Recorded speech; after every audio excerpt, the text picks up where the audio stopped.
Well, stator for the Sport 100 came in. This is a replacement for the Sport 100, turn it into a electronic ignition. It comes with, let's see now, it comes with 1, 2, 3, 4, 5, 6, 7, 8 wires. 2, 3, 4, 5, 6, 7, 8 wire. A few more wires than normal. So, got a new plug, got a new adapter for the mount for the Bugatti. New wire, everything's going to be new. This is probably the most affordable way to turn over this bike into a electronic ignition. I'm going to use the flywheel that's on it. It has the 2 little marks that show me that it's for also for electronic ignition. So I'm going to try it out. All right, let's go give it a try, see if it works. The old one, it's getting quite annoying. I changed all the parts. It's pointing at the coil being bad, and I just, you know what, for the amount of money I'm putting into it, I'm just better off just getting a new one. Also, I want to switch over to electronic ignition anyway. All right, so let me just put it in. All right, it's up and running. What can I say? These are a lot of little things. I stole the cover off of here, put on another bike. I got to order a new one, a new lens. I got to order. I want to order lights for the. I'm going to put the blinkers here on the end caps. I'm thinking about it.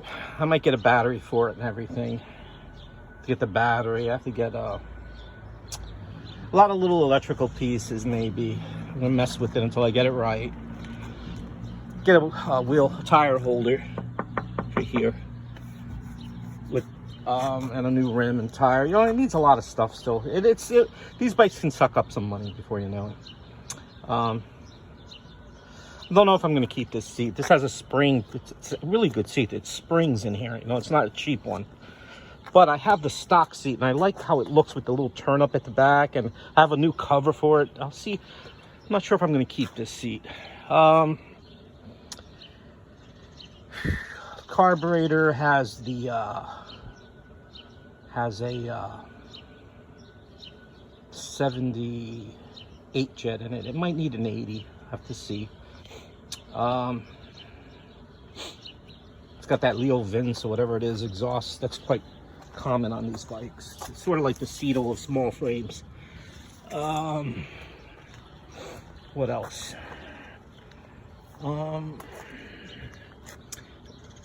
She's riding a little too low. It has a brand new rubber spacer, but still it didn't solve the problem completely. It's still a little low. Doesn't have a lot of travel back there, maybe about 1.5 inches, maybe at the most.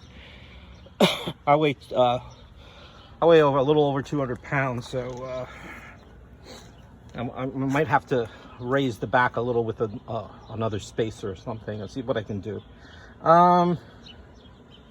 What else? Okay, let me just start it. It might pop off this stand, this thing. It likes to jump off the stand because it's on an angle downhill here. Let me see.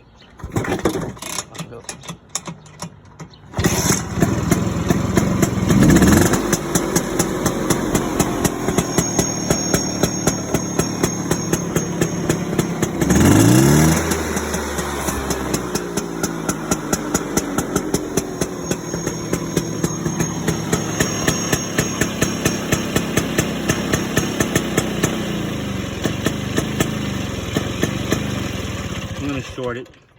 I don't have the shut-off hooked up. I just threw it together. All right. Well, small frames can be very tough.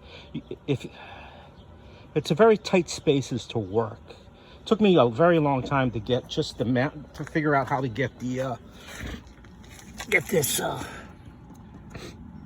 this Bugatti CDI in here without hitting anything, you know. Very hard.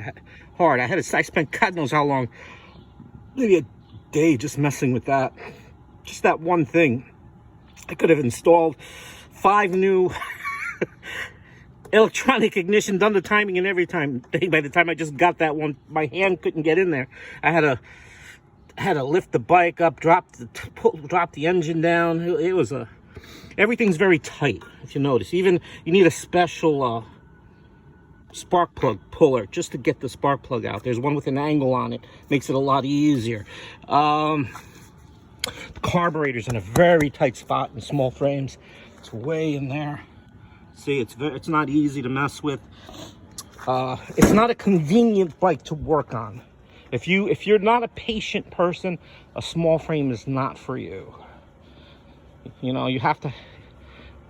You know, it's a little tougher than well, it's a bit tougher than a large frame. All right.